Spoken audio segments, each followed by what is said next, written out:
Hello আমার দুষ্টু প্রিয় মিষ্টি বন্ধুরা তোমরা সকলে কেমন আছো? আশা করি তোমরা সকলে অনেক অনেক ভালো আছো। বন্ধুরা তোমাদের জন্য নতুন একটি গল্প নিয়ে চলে আসলাম।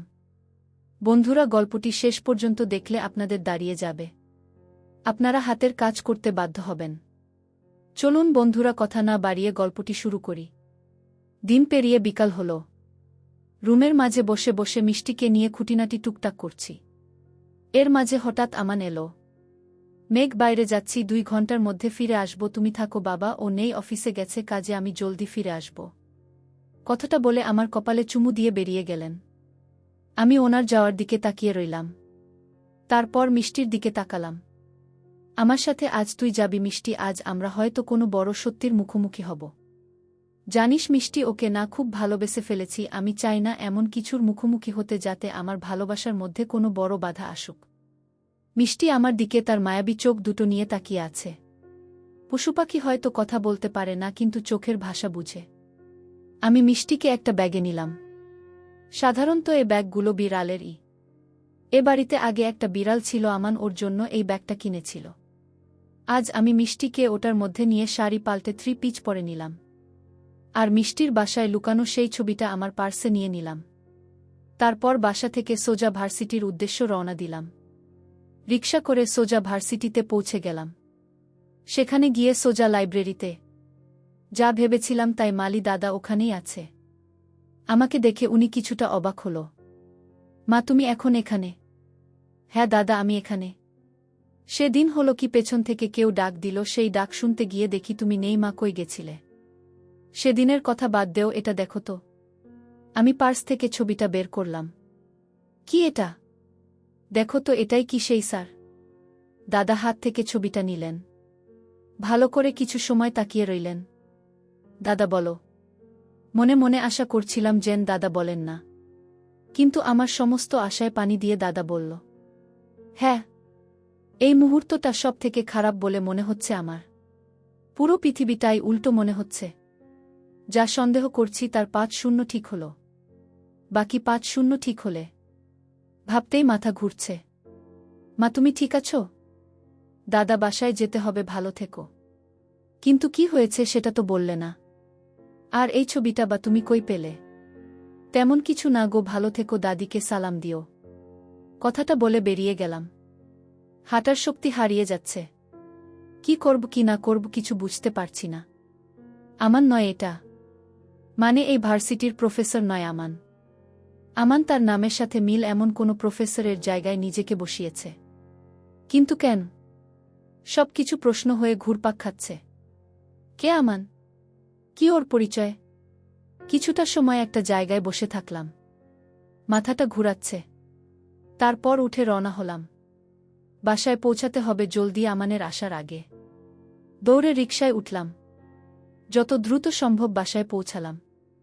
সোজা রুমে গিয়ে ব্যাগ থেকে মিষ্টিকে বের করে শাড়ি নিয়ে বাথরুমে ঢুকলাম। শাড়ি পরে বাইরে বের হতে 420 ভোল্টের ঝটকা খেলাম। আমান সামনে দাঁড়িয়ে আমার দিকে স্থির দৃষ্টি নিক্ষেপ করেছে। আমিও মারাত্মক দৃষ্টিতে তাকিয়ে রইলাম। কি হলো মেঘ, তুমি এমন করে তাকিয়ে আছো কেন? আমি স্বাভাবিকভাবে বললাম। কিভাবে তাকাবো? আমার বরের দিকে আমি তাকাবো না? আমান ভ্রু কুঁচকে বলল, আমি কি বলেছি তাকিও না? প্রশ্ন করছেন কেন? এমনি। কথাটা বলে সে বাথরুম গেল। আমি হাফ ছেড়ে বাঁচলাম। ও মা, মিষ্টিকে ব্যাগ থেকে বের করে ব্যাগ উঠায়নি, জলদি করে সেটা উঠালাম। আমান বের হয়ে আমার কাছে এসে আমার হাতটা ধরলেন। আমি চুপচাপ আছি। বাইরে গেছিলে? না, স্বাভাবিকভাবে। ওহ, তবে মিষ্টি ব্যাগ বাইরে ছিল যে। দেখছিলাম ওর জায়গা হয় নাকি ওর মধ্যে। হাহা, ও পিচ্চি একটা বিড়াল, এত বড় ব্যাগে ওকে ধরবে না। আমি তে শুধু দেখছিলাম। হ্যাঁ, তুমি তো তাই পারো। উফ বাবা, বাঁচলাম। কিছু সময়ের জন্য দম গেছিল মনে হচ্ছিল। কিন্তু আমার ভেতর যে সমস্যার সৃষ্টি হলো তা তো নিরমল হচ্ছে না। হবেও না। রাতে খাবার খেয়ে আমি রুমে এসে মিষ্টিকে খাবার দিয়ে বাবার রুমে দিকে গেলাম। বাবা আর আমান বাবার রুমে আছে। আমি বাবার রুমে যাব এমন সময় শুনতে পেলাম, তোমার মা যে ভ্যাকসিন এর জন্য প্রাণ দিয়েছে, তুমি সেই ভ্যাকসিন এর ভাইরাস কিভাবে তৈরি করতে পারো আমান? আমি চাই ওই লোকটা ঠিক ওভাবে মরুক যেভাবে আমার মায়ের মৃত্যু হয়েছে। তুমি কি পাগল আমান? তুমি বুঝতে পারছো এই সমস্যাটা তুমি করলে এটা সব জায়গায় ছাড়িয়ে যেতে পারে। জানি বাবা, সব ভেবেই ঝুঁকি নিচ্ছি। কি বলছে এনারা কিছুই বুঝতে পারলাম না। রুমে প্রবেশ করলাম। বাবা, কি হয়েছে? আমাকে দেখে আমান আর বাবা ভূত দেখার মতো চমকে উঠলেন। মেঘমা, তুই? বাবা, তুমি খাবার শেষ করে ঔষধ নিয়েছ? আমার কথায় বাবা যেন শান্তির নিঃশ্বাস নিল। না রে মা, ওষুধ নেও, অনেক কাজ করেছ, এখনো কাজ করছো, ঘুমাও। হ্যাঁ রে মা, ঘুমাতে হবে। বাবা ঔষধ খেয়ে নিলেন। আমি এখনই ঘুমিয়ে পড়ব। আচ্ছা। আমান আমাকে নিয়ে বাইরে চলে এলেন। মেঘ। জি। তুমি কি করছিলে? আরে আর বলো না, মিষ্টিকে খাবার দিয়ে তোমাদের রুম আসতে যাব তখনই শুনতে পেলাম মিষ্টির ডাক। বাবা কি জোরে জোরে ডাকছিল। দৌড়ে আবার ঘরে চলে গেলাম। ও কেন ডাকছিল? ওর লেজের উপর বই পড়েছিল। ইস, কি বলো, এখন কি করে? খাওয়া শেষ, ঘুম? ও হ্যাঁ। আমান আমাকে নিয়ে ঘরে এলো। আমি সোজা বেলকনিতে গেলাম। কিছু সময় পর অনুভব হলো কেউ পেছনে দাঁড়িয়ে আছে। আমি নড়ালাম না। এক জোড়া হাত কোমরে পড়ল আর তার মুখ আমার চুলের মধ্যে। মিষ্টি বাতাস পাশে, প্রিয় মানুষটা। সত্যি অদ্ভুত শান্তি। এভাবে কাটল 5 দিন। মেঘের মধ্যে অনেক চেষ্টা করেছে আমানের সত্যি পরিচয় জানার, কিন্তু আমানকে বুঝতে দেয়নি কিছু। সব স্বাভাবিকই রেখেছে। আজ ঋতুর গায়ে হলুদ, কাল বিয়ে। মেঘ একটা হলুদ শাড়ি পরে সেজে নিল যাবার জন্য। আমানও যাবে, তাই ওকেও রেডি হতে পাঠিয়েছি। ঋতুর বিয়ে বলে কথা। বাহিরের সব চিন্তা বাদ দিয়ে দিলাম। শুধু বান্ধবীর বিয়েতে ফোকাস করব। সকালে ঘুম ভেঙে পাশে ফুল আর চকোলেট পেয়ে অনেক খুশি হয় মেঘ। সে ভাবতেও পারেনি কাব্য তাকে সব আবার দেবে। কাব্যকে ধন্যবাদ জানাতে উঠে বেরিয়ে দেখে কাব্য বাইরে দাঁড়িয়ে আছে। মেঘ গিয়ে কাব্যের সামনে দাঁড়ায়। ধন্যবাদ। জানতাম বা আশাও করিনি আবার। মেঘ, যদি তোমার মনে হয় তোমাকে ভালোবাসি বা তেমন কিছু, তাহলে এটা তোমার ভুল। তোমাকে আমি ঘৃণা করি, আর সব সময় করব। এগুলো দিয়েছি যাতে তোমার মনে পড়ে এই মানুষটাই তোমাকে ভালোবেসেছিল আর এখন সে তোমাকে কতটা ঘৃণা করে। মেঘ অবাক হয়ে তাকিয়ে থাকে, কিছু না বলে দৌড়ে চলে যায় মেঘ। কাব্য দাঁড়িয়ে থাকে একা। হঠাৎ পাশে ফিরে দেখে মা দাঁড়িয়ে। মা কাছে আসে। কাব্য, যদি মেয়েটাকে তোর পছন্দ ছিলই না তাহলে বিয়ে করলি কেন? আমরা চাই তুই সুখে থাক। আমরা সব সময় তোর ভালো, মা। কি? বলেই হেসে উঠে কাব্য।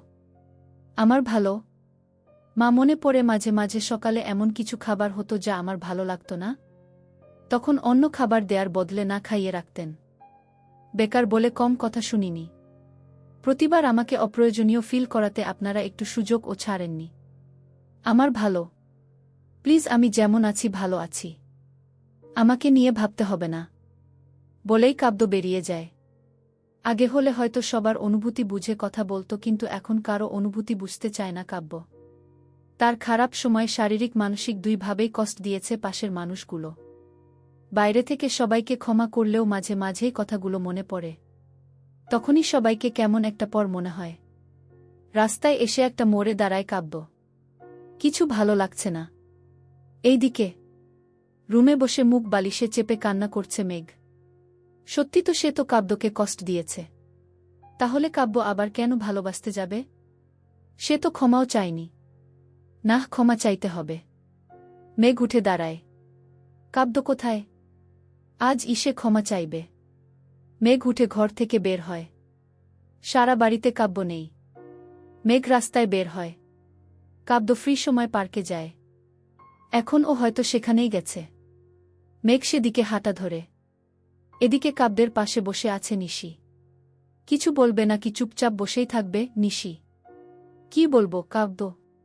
কল দিয়ে বললে জরুরি কথা আছে। মনে নেই? তোমার কি হয়েছে বলবে? ভালো লাগছে না কিছুই? আচ্ছা চলো আমরা মুভি দেখতে যাই। না। তাহলে লেকের ধারে যাই। না। তো আমার বাসায় রান্না করব। না। তো এখানেই বসি। আচ্ছা। হুম।